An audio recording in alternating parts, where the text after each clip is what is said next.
Lions club of নবদ্বীপের পক্ষ থেকে ৮০তম স্বাধীনতা দিবসটি একটু অন্যরকমভাবে পালন করা হলো। সকালে পতাকা উত্তোলনের পর সদস্যরা প্রভাতফেরির মাধ্যমে নবদ্বীপ শহর পরিক্রমা করেন। এরপর শারীরিকভাবে অক্ষম এক ব্যক্তিকে এদিন ট্রাইসাইকেল প্রদান করা হলো লায়ন্স ক্লাব অফ নবদ্বীপের পক্ষ থেকে। গ্রহীতা কৌশিক গোস্বামী। এদিন এই অনুষ্ঠানে লায়ন্স ক্লাব অফ নবদ্বীপের সভাপতি সম্পাদক ছাড়াও অন্যান্য সদস্যরা উপস্থিত ছিলেন।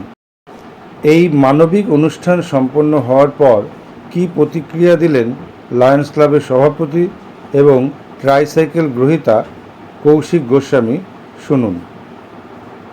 ঠিক আছে, জায়গার জন্য যা আছে ওপরে হচ্ছে। লিও আয় এগিয়ে আয়। হ্যাঁ এগিয়ে না ঠিক আছে।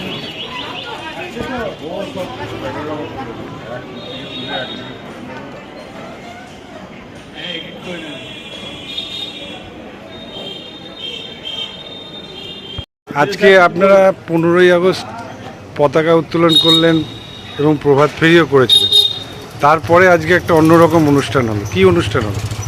আমরা যেমন লায়ন্স ক্লাবের মূল মোটো হচ্ছে উইসার। তা উইসার বলতে আমরা সমাজের সমস্ত শ্রেণীর মধ্যে আমরা যাতে পৌঁছাতে পারি এবং তাদের মধ্যে আমরা আমাদের লায়ন্স ক্লাবের তরফ থেকে যতটা পারি সাহায্য করবার জন্য আজকে আমরা একজন শারীরিক প্রতিবন্ধী লোককে আমরা তার ট্রাইসাইকেল দিলাম, যাতে তিনি তার ভবিষ্যৎ জীবনটা সুন্দরভাবে অতিবাহিত করতে পারে। এবং আমরা আরও কিছু লোককে এইরকম যারা আছেন তাদের আমরা দিয়ে আগামী দিনে আরও কিছু সামাজিক কাজ করতে চাই। আমরা চাই যে সমস্ত লোকেরা একটু পিছিয়ে পড়েছে সামাজিক দিকে, তাদের যাতে আবার মূল স্রোতে ফিরিয়ে আনতে পারি, তার জন্য আমাদের লায়ন্স ক্লাব নবদ্বীপ যতটুকু পারবে সার্বিকভাবে সাহায্য করার চেষ্টা করবে। আপনার নাম? Arabindu Howlader, Nabadwip Lions club B2B3 president. আপনার নাম কি? আমার নাম কৌশিক গোস্বামী। আজকে আপনি এখানে এসেছেন কেন? আমি এসেছি, আমাকে লায়ন্স ক্লাব থেকে ডেকে পাঠানো হয়েছিল। আমি তো হ্যান্ডিক্যাপ, তাই আমাকে একটা ট্রাইসাইকেল দেবে বলে আমাকে ডেকে পাঠিয়েছিল। এটা পেয়ে আপনার? আমি পেয়েছি, আমার খুব উপকার হয়েছে। এটা পেয়ে চলাফেরার ক্ষেত্রে সুবিধা হবে, খুব সুবিধা হবে এবং আপনি নিজে স্বনির্ভর হতে পারবেন, কাজও করতে পারবো। আপনি লায়ন্স ক্লাবকে কি বলবেন?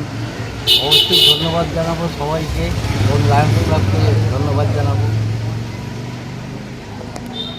আপনি কি আপনার নিজের জন্য বা আপনার সন্তানের জন্য অথবা আপনার পরিচিত কারোর জন্য এমন একটা কম্পিউটার সেন্টার খুঁজছেন? হ্যাঁ, ঠিকই ধরেছেন, আশালয় কম্পিউটার সেন্টার, যেখানে আধুনিক টেকনোলজি দ্বারা আধুনিক ল্যাবে এবং প্রশিক্ষণপ্রাপ্ত শিক্ষক শিক্ষিকা দ্বারা স্কুলের বিভিন্ন কোর্স অথবা ডিপ্লোমা কোর্সগুলো করানো হয়। আশালয় কম্পিউটার সেন্টার হচ্ছে একেবারে সরকার অনুমোদিত এবং রাষ্ট্রীয় যুব কম্পিউটার প্রশিক্ষণ কেন্দ্র দ্বারা স্বীকৃত এবং ISO সার্টিফাইড। আশালয় কম্পিউটার সেন্টারে ভর্তির প্রক্রিয়া শুরু হয়ে গেছে এবং সিট কিন্তু লিমিটেড, তাই দেরি না করে সত্বর যোগাযোগ করো। যোগাযোগের জন্য ফোন নাম্বার, যাবতীয় ডিটেলস কিন্তু শেয়ার করা আছে।